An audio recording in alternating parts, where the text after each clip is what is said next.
Welcome to Dallas, Texas. Andrew and I are getting ready to play poker in town for the first time. We're going to be playing the streamed game at the Texas Card House here, where they regularly have pots containing tens of thousands of dollars and sometimes well over 100,000.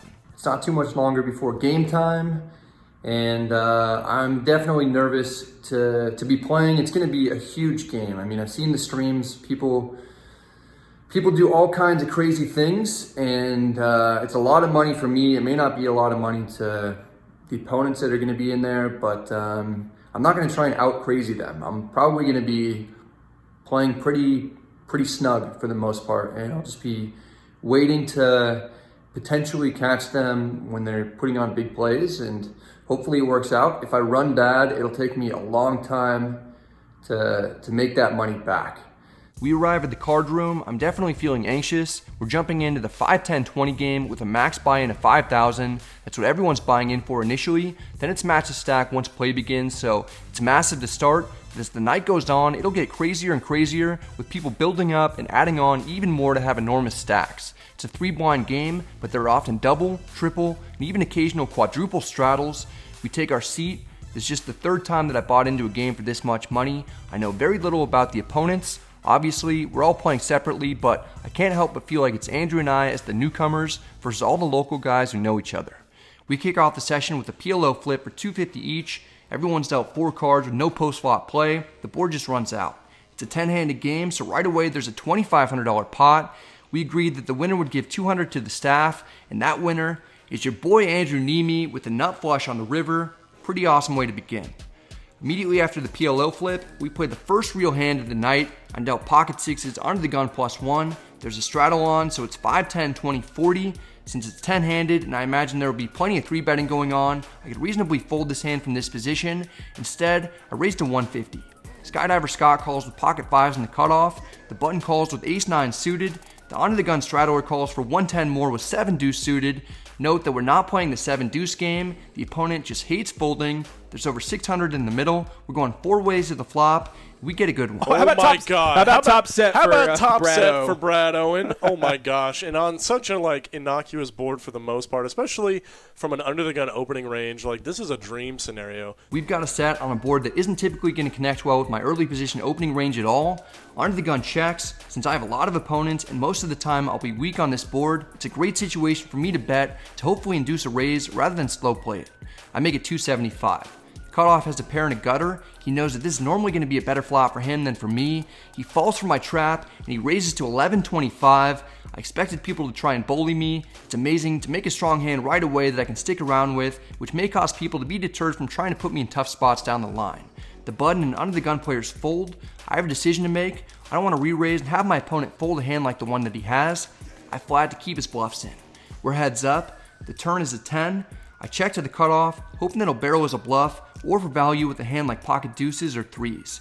He's contemplating what he wants to do. I'm hoping for a large bet or a shove.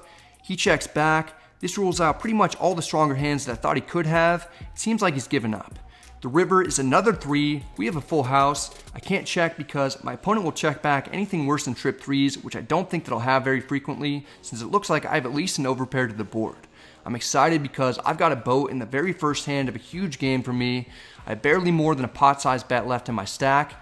I'm ripping it. And Brad is already all in, very first hand. Again, this is a board that's not going to be good for me most of the time. I'm hoping that my shove will look extremely strange. I can get looked up light. The cutoff thinks this is fishy. Maybe he imagines that my plan could be to come out strong by making some big plays. I like the idea of turning lots of hands with no value into bluffs once the opponent checks back turn, but I'm not sure how many of those that I'll have after calling the raise for 850 more on the flop. In my head, I'm thinking I probably should have bet small like 700 or 800 to either make it look like a blocker bet and possibly induce a shove from a hand like ace-5 of spades or get calls out of hands like 7s, 8s, or 9s. There's still some slight chance that I can get called for a lot more. Unfortunately, that doesn't happen. The cutoff finally folds. We win a large pot from my normal life, just kind of a medium one out here. It does a lot to settle my nerves and build some confidence since I'm now playing with a little bit of profit. Kyle and Scott immediately added on to match Andrew's stack after the PLO flip, but Andrew and I are the only ones winning so far, and the run good isn't over.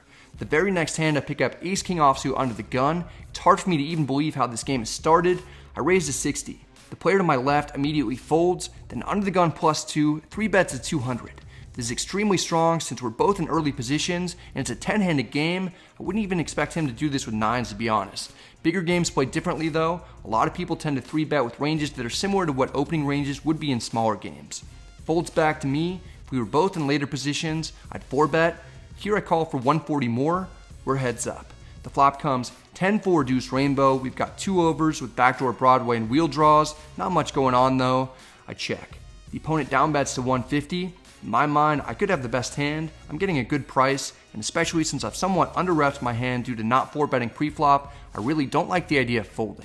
If the bet was more, perhaps I would. You can see I'm getting almost 4-1 on a call, and I need less than 3-1 to make a call profitable. I call one time. The turn is the 5 of clubs. Any 3 will give us a straight. I check. I'm glad to see that the opponent checks back. I figure we could have similar ace-high hands. The river is the ace of spades. We drill it. The problem is that there are 4 to the straight, and it'll be tough to get much money out of pocket 9s. I check it to him in case he somehow has worse Broadway cards and wants to rep the ace as a bluff, or if he wants to bet for value with potentially a worse hand like ace-queen. He checks back immediately. We show him a hand that he's not excited to see. Every pot so far has been either pushed towards me or Andrew. I'm up 1,700 in the first few minutes. My hourly in this game is ridiculous. The only way my night could get any better is if I'm dealt pocket aces in middle position. Is this real life or is this a dream? I'm pretty sure it's a dream. We're playing on a dream stream. I raise to 60. The player on my left calls in the hijack with king deuce of clubs. That's a bit speculative. People are certainly trying to get in the mix with me. The cutoff wakes up with ace king offsuit. He's not going anywhere. He 3-bets to 225. We're about 20 minutes into the session and I keep getting raised in 3-bet. Luckily I'm getting dealt strong hands, otherwise I'd have a lot of difficult decisions. Something strange happens here with Nate in the big blind. He cold calls the 3-bet with king-queen suited. When he sees cards he likes, he doesn't enjoy letting them go for any price. I like his style, but he's got to be punished. I 4-bet to 1,000. The hijack folds quickly. I'd expect to take this down pre-flop a decent percentage of the time. Half the aces are accounted for. The situation was set up well for the cutoff to potentially put a light 3-bet squeeze on. The cutoff isn't folding though. Maybe he'll 5-bet. He reaches for chips and just calls. We're certainly going to be playing a large pot out of position. I'd imagine king-queen suited wouldn't be cold calling a 3-bet and definitely wouldn't call a 4-bet out of position, but my man Nate has a soft spot in his heart for lanky white guys and doesn't mind donating to my charity. He calls for 775 more. We're playing a 3-way 4-bet pot. It's already over 3,000 in the middle, and I've got everyone dominated. No need for you guys to smash the like button for extra run good today. The flop comes jack 3 deuce rainbow. Neither opponent really connects all that well. The big blind checks. The only hand that I'm worried about being up against is pocket jiggities, which either opponent could reasonably have, given how this has been played so far.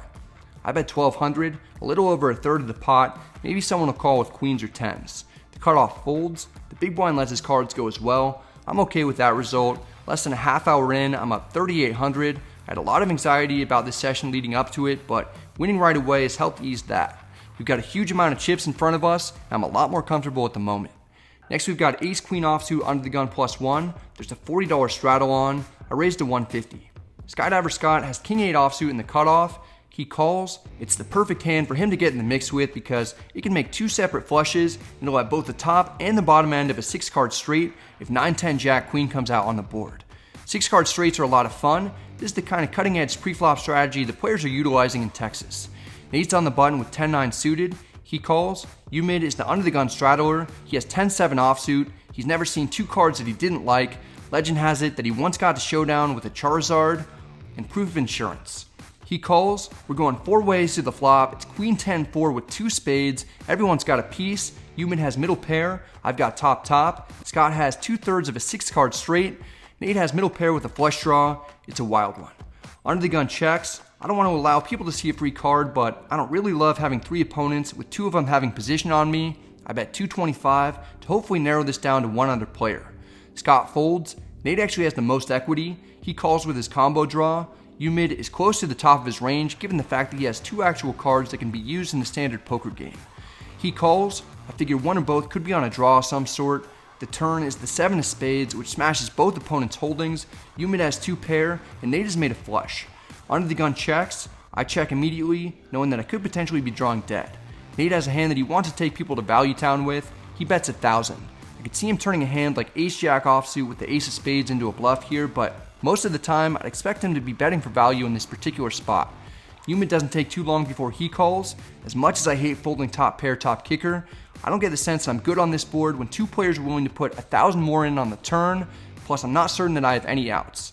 I make the tough decision to lay it down. I'm glad it's the correct choice because when you're playing on stream and you're wrong in these types of situations, you tend to look a lot like an idiot. The river is a 6, it surprisingly goes check check, and Nate wins it with his flush. I'm card dead for a long time after, which isn't fun because some people are watching with hopes of seeing me get involved. It's easy to look like a nit when others that I'm playing with have VPIPs of 40 to 50%. It's a bit of a circus given that the game is 10-handed with 3 blinds and a lot of straddles. It's much bigger than what I'm used to playing. This hand there's a double straddle on, so it's 5, 10, 20, 40, 80. Umid is on the button with pocket queens. He opens at 250. I have ace jack of diamonds in the small blind. This is another situation that I don't love. Umid has actually opened limps and buttons earlier on, so when he raises here, I imagine he'll be relatively strong.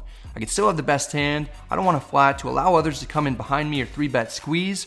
I 3-bet to 800 in order to take this down pre-flop or at least go heads up with the button. Umid definitely isn't going anywhere. He could certainly 4-bet his high pocket pair. He calls instead. It's another large pot that we're playing and we're out of position. The flop comes Queen 9-4 rainbow. The opponent probably likes this one. He has top set. I've got nothing except for 1 over and some backdoor draws. There's still a variety of hands that I could theoretically be up against that won't be too thrilled to see this flop either. I down bet to 650 in order to target those ones. Umid happens to be holding a hand that I wasn't targeting. Perhaps he's a little overexcited. He lets me off the hook by raising to 2,000. No real decision for me. I quickly fold. A big chunk of my profit disappears. Still, I'm up a decent amount. Later on, I'm dealt king-queen suited in middle position. There's a $40 straddle on. I raise to 140. Bear is on the button with 10-9 of hearts. He calls. Skydiver Scott has pocket 4s in the small blind. He makes the call as well. We're going 3 ways to the flop. It's king jack 3 with 2 clubs. We've got top pair. Scott checks. I check mostly for deception to allow Bear to take a stab at it now if he wants, or Scott might on the turn. He's already tried to bluff me once today. Bear checks back his gutter. The turn is the 8 of spades. Scott checks. It's time for me to build the pot. I bet 300. Probably looks somewhat strange for me to bet turn after checking the previous street. Bear has picked up an open-ended straight draw. He has good reason to believe that I may not be strong. I could have something like ace jack or queen jack and play this the same way. Bear raises to 1,000. His line really makes almost no sense. He could have maybe turned a set of 8s, but that's about the only strong hand that he's representing. In my head, I'm thinking he probably has exactly 10-9. The small blind folds. I've completely under-repped my hand with hopes that someone would try and bluff at the pot. Everything's going exactly according to plan. I call. The river is the deuce of clubs. I'm not too worried about it because Bear may have bet flop or just called my turn bet with a flush draw. I check. Bear immediately checks back. We win a $2,500 pot. It's the first one in a while. Another half hour goes by in which I'm not able to get involved until I pick up king jack suited in middle position. There's a straddle on. I raise to 140. Bear's out for revenge. He calls on the button with queen 7 suited. As I mentioned previously, these 4 gappers are pretty much premium holdings in this part of the country due to their 6-card straight potential.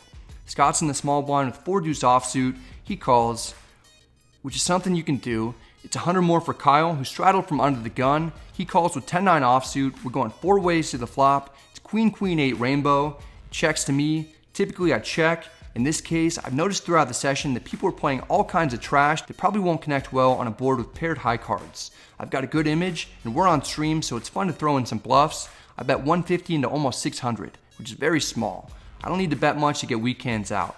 It's unfortunate for me that Bear actually has trips. He calls. The 2 remaining players fold. It's heads up. The turn is the 3 of clubs. I expect Bear to have an 8 or a small to medium pocket pair a lot of the time. He won't want to face more pressure with those holdings. I bet 500 to get folds from all of those hands. Bear doesn't appear to be too distraught about facing a bet. He calls. This is when I realize it's more likely than not that I'm up against trip queens. The river is the 6 of spades. I'm pretty much done with this. I check. Bear puts out a large bet with the best hand. I fold right away. The pot is pushed towards Bear. I get out of line trying to get a bluff through too many opponents, and I pay the price for it. Here we play one with some fun dynamics. It folds a Umid, who you can see is away from the table. He's in the big blind, and without looking at his cards, he puts in a raise to 60. You can see me double check that he hasn't looked. I get the answer that I like. I'm in the 3rd blind, and I call. We're heads up in position. I believe this is the first time that I've seen a flop in position the entire night. It comes jack 10-5 with 2 hearts. We've got a gutter and a backdoor flush draw. Umid bets 200. It's more than the pot, and he still hasn't looked at his cards. We're playing really deep. I can possibly drill a straight, and if I don't hit it, I plan on turning my hand into a bluff. I call. This is when Umid looks at his cards for the first time. He sees that he has middle pair. That's decent for playing blind. You know what it's not better than though? A straight. We smash the turn in a weird situation. Umid's hand might be too good because he checks. If he had nothing, he might have continued firing as a bluff. I make nearly a pot-sized bet of 500. There's so many cards that I won't want to see, and I can maybe get called a lot lighter right now because of the odd dynamics. I've already got the check mark next to my name, which is a nice thing to have, and despite me calling more than a pot-sized bet on the flop, and me betting about the pot on the turn, Umid thinks he could still be good with second pair. He calls, the river is the 3 of hearts, the flush draw gets there. I don't get the sense that that's what my opponent had, since he probably would have fired again on the turn with 2 hearts. Umid checks. In my mind, he probably has 1 pair, maybe a jack. He doesn't like the fold. He called a pot-sized bet on the previous street. Maybe he'll do it again here. I bet 1,500. I'm hoping it'll look like I want to fold. Umid is tanking. He really doesn't want to give up his pair. He's thinking about all the Calvin Klein gear that he could buy if he calls and wins. Eventually, he exposes his 4. He genuinely looks like he's about to fold. I don't want him to do that, so I quickly try to do something that will ideally make him curious or skeptical enough to call. I show him a card without seeing which one it is. I wanted to pick the 8 of spades because I figure he won't believe that I'd be betting this large without a flush. Sadly, I expose the 7 of hearts. It gets him to pause for a second and keep his cards for a short amount of time longer. Then he still folds. I let him know that I accidentally showed him the wrong one. The pot is pushed towards us. That's not the last time that I tangle with Umid though. 15 minutes later, Nate opens a 75 with 3 deuce suited in the hijack. Umid has queen 7 suited in the big blind and calls for 65 more. I've got ace 9 offsuit in the third blind. I call to close the action. 3 of us are seeing the flop. It's king 10-7 with 2 diamonds. The big blind checks. I check. The hijack knows that he's not going to win it with 3 high. He bets 125 as a bluff. The big blind doesn't want to let bottom pair in his backdoor straight draw go. He calls. I could fold, call, or raise. I don't have much showdown value at the moment, but I have an overcard with backdoor draws. If another diamond comes off, I can always rep the ace high flush too. I call to see what develops on the turn. The dealer puts out the 3 of clubs. No one's too excited about it. We all check. The river is the 7 of hearts. Umid makes trips. He knows he probably has the best hand, and he bets 350. This seems like an easy fold for me, but I elect to go a different route. I want to at least get one bluff through on the stream. I built up some store credit with Umid by showing him that I bet big with a straight against him in the previous battle. Every hand I've actually gotten to showdown with has been strong. I haven't attempted any river bluffs or bluff raises up to this point. There's also a hand that's been in the back of my head the entire night. It's this one here where Umid check called a turn bet in a super weird spot against Zach with pocket deuces. Then when the bottom card paired, he bets half pot and turns his deuces into a bluff, which happened to be the best hand. You can see Zach contemplating rebluffing, even though he ultimately folded. The stream cut out, but Umid showed the table what he made his river play with. Going back to the current hand, this feels like a very similar situation. The bottom card on the flop pairs. Umid bets, which I've seen him do before with a hand that can't call a raise. I can reasonably rep something like ace-7, 9-7, or 8-7 of diamonds, maybe even some other holdings that contain a 7. I raise to 1200. Nate folds immediately.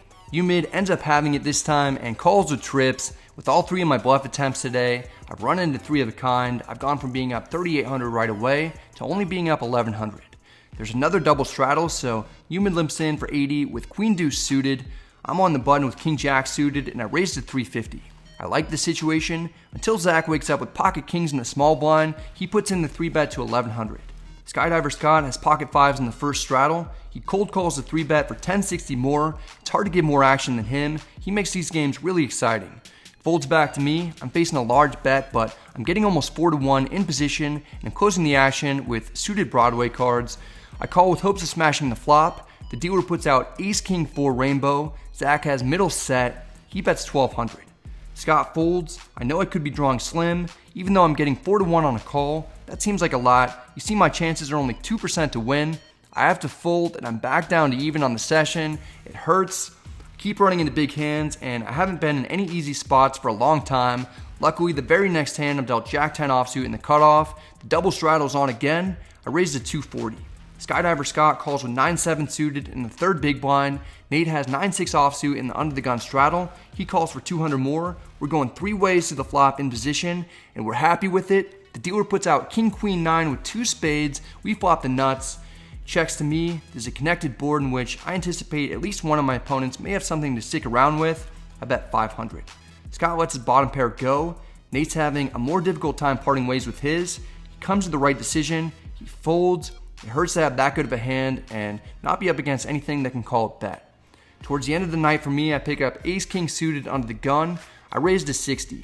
Zach is on my immediate left with 10-9 offsuit. He isn't interested in letting it go. He calls. The action gets to Nate in the cutoff. He has queen-jack of diamonds, and he 3-bets to 325. This is an interesting decision from him. Earlier on in the video, you saw me flat a 3-bet with ace-king after I opened from under the gun. That was slightly different because the opponent that 3-bet me was also in early position and had a few more players left to act behind him than Nate does here. I'm not flatting this time, especially because I don't want Zach to get a good price for flatting behind me. I announced a 4-bet to 1200. You can see Zach folding right away before my money's even out there. Nate has a lot of big pot energy. He's not going anywhere. He makes the call for 875 more because he wants to crush my soul and stack me. We're heads up, out of position. The flop comes ace queen 10 with 2 spades. We flop top pair with a gutter. It's great when you compare my equity to Nate's in this exact scenario, but when you don't know what your opponent is holding, poker is surprisingly a lot harder. I could be up against king jack, pocket queens, pocket tens, ace queen, ace 10, maybe queen 10 suited, ace king of spades, or ace jack of spades. None of those hands, aside from possibly queens and ace king of spades, are going to be in my range. I'll have aces, sometimes queens, ace king, and kings almost 100% of the time when I 4-bet from under the gun. So ace king is actually the second worst hand that I'll have out of that group. My opponent will have a lot more combinations that have me crushed. Checking puts me in a very awkward spot. I don't necessarily want to do that. I down bet to 900. I have 3,200 behind. I don't want to get jammed on because that'll put me to a tough decision. Nate has a lot of things to consider, including stack depth, the fact that everything I'm 4-betting with is going to have him beat, how much equity he might have, and how often he thinks that I'd be folding to a jam. Nate eventually lets his cards go, which I'm okay with. I win this one to be up around 1,500 on the night. I lose a few more small pots for this game before it gets even wilder as stack depths increase and people add on. I felt like I've been holding my breath the entire time, and it's been stressful, so I book a win, rack up, and save some energy for the meetup game that's the next day.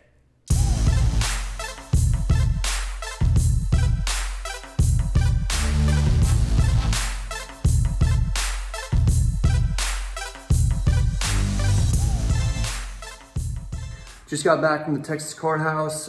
Stream was nuts. There were a ton of huge pots, tons of action. I won 880 over about 5 hours. I lost 3 PLO flips for about 250 or 250 each. So that was 750 altogether that cut into the profit. And every time I bluffed, I ran into big hands. So that was unfortunate as well, but had a great time. Guys we played with were cool, and just really glad that I came out of there with the win. I was kind of mentally prepared to lose anywhere from between like 10 to 20K potentially, and I'm very, very glad that didn't happen. That was nuts.